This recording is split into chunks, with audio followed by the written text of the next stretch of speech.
Selamat pagi dan salam sejahtera. Bersama saya Rita Alesius Malik dalam Berita Pagi Sabah edisi Rabu 26 Julai 2023. Ketua Menteri Datuk Seri Panglima Haji G. Nor melahirkan penghargaan kepada Parti Bersatu Sabah PBS yang memainkan peranan utama mengukuhkan Gabungan Rakyat Sabah GRS.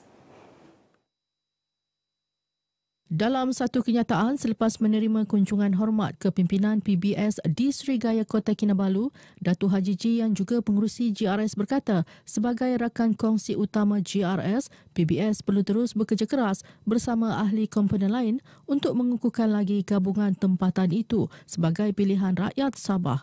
Rombongan PBS diketuai Timbalan Presidennya, Datuk Seri Panglima Dr. Joaquim Gunsalam.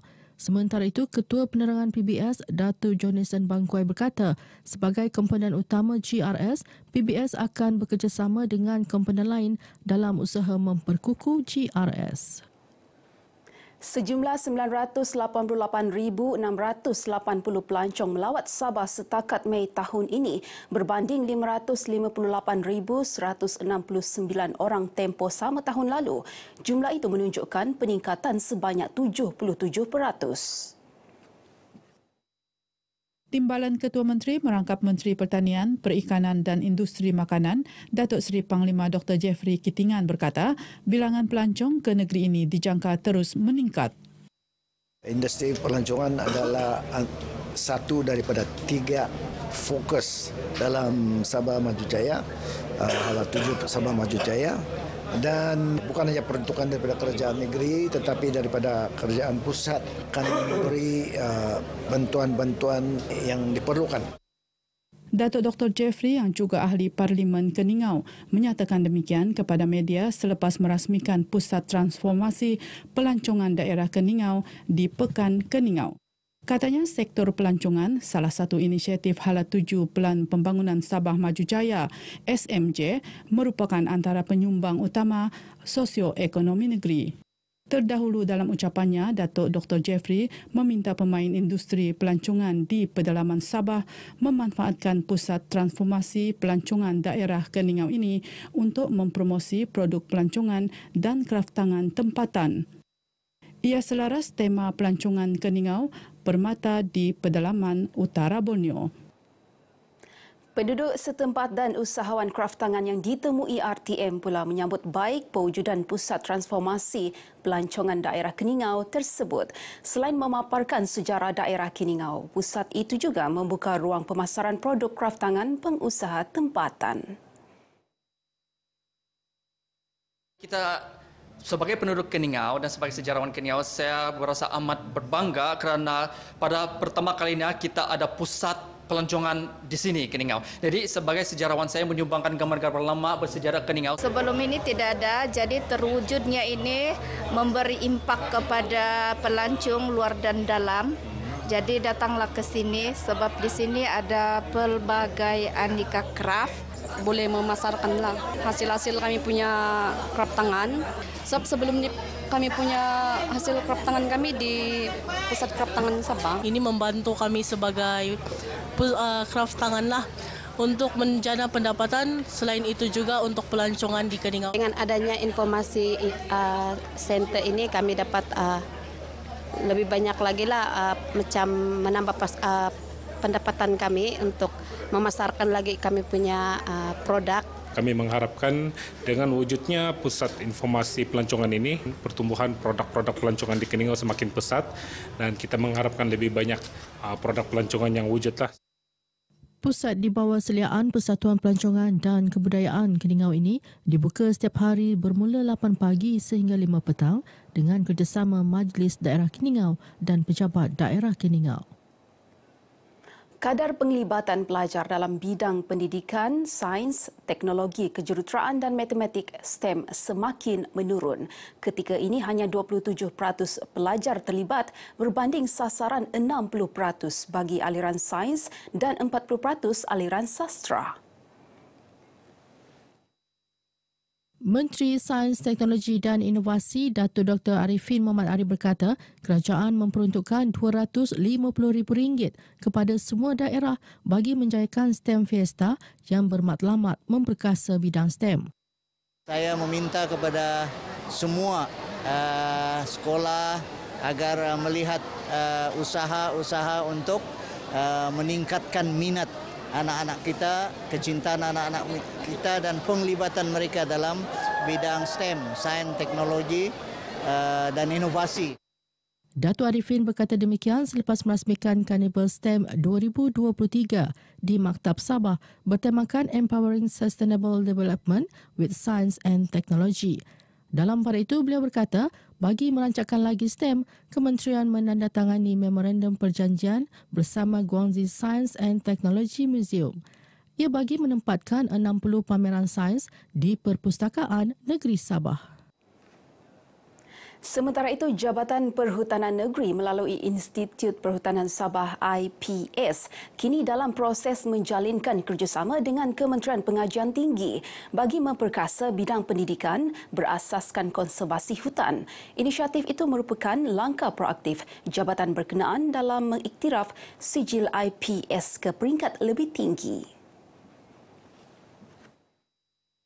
Setakat ini telah pun di ISO-kan salah satu pada syarat keperluan lah. Jadi mungkin kita akan berbincang lagi dengan pihak-pihak berkaitan lah, dengan mungkin pihak pengajian tinggi kementerian lah, untuk memastikan bahawa apa yang telah disampaikan ataupun apa yang dilaksanakan di IPS ni dapat diiktiraf dengan secepat mungkin. Datuk Frederick ditemui pemberita selepas Majlis Penganugerahan Kursus Sijil Perhutanan Pengawas Hutan KSPPH sesi 2022 dan Kursus Peralihan Ranger Hutan ke Penolong Pemelihara Hutan KPG 29 Grade G29 Siri 3 2022-2023 disandarkan. Sementara itu, pihak pentadbir dan pelatih menyambut baik usaha tersebut. Kita punya inspirasi yang tinggi untuk mengangkat martabat latihan IPS ini ke satu level yang lebih tinggi daripada yang sekarang. Dan kita dalam usaha untuk berkolaborasi dengan Institut Pengajian Tinggi. Turut disampaikan anugerah akademik terbaik KSPPH IPS 2022 kepada pelatih dari Telupit, Maisa Michael. Dalam bidang perhutanan ini ada lebih banyak sama dengan kehidupan sekeliling, penjagaan hutan. Jadi itu amat terkesan di hatilah untuk lebih meningkatkan lagi penjagaan hutan. Seramai 35 pelatih KSPPH dan 15 kaki tangan KPG 29 menerima sijil masing-masing. Isu kemiskinan multidimensi murid daripada keluarga B40 melibatkan aspek malnutrisi, peranti dan ruang pembelajaran. Ia antara 7 teras utama yang diberi tumpuan Jabatan Pendidikan Negeri Sabah. Pengurusi Majlis Pimpinan Negeri Keadilan Sabah, Datuk Sangkar Rasam berkata, kerjasama semua pihak termasuk Kementerian Pendidikan perlu ditingkatkan agar murid terlibat dapat dibantu dalam proses pembelajaran. Beliau berucap demikian ketika merasmikan Hari Anugerah Kecemerlangan Sekolah Menengah Kebangsaan SMK Gunsanat 2022-2023 di Dewan Masyarakat Keningau. Menurut Datuk Sangkar, peranan dan sokongan ibu bapa juga penting dalam memotivasi anak-anak untuk berjaya dalam akademik mahupun kokurikulum. Pembukaan 2 lagi kawasan Taman Perindustrian di Sabah akan merancangkan pembangunan sektor berkenaan sekaligus mewujudkan lebih banyak peluang pekerjaan untuk manfaat anak tempatan. Cadangan pembinaan 2 Taman Perindustrian baharu itu diumumkan Ketua Menteri Datuk Seri Panglima Haji G. Nor baru-baru ini. Wakil Rakyat Pantai Dalit Datuk Jasni Daya berkata pewujudan Taman Perindustrian seumpama ini penting bagi memenuhi keperluan pelabur khususnya pelabur luar negara yang semakin bertambah.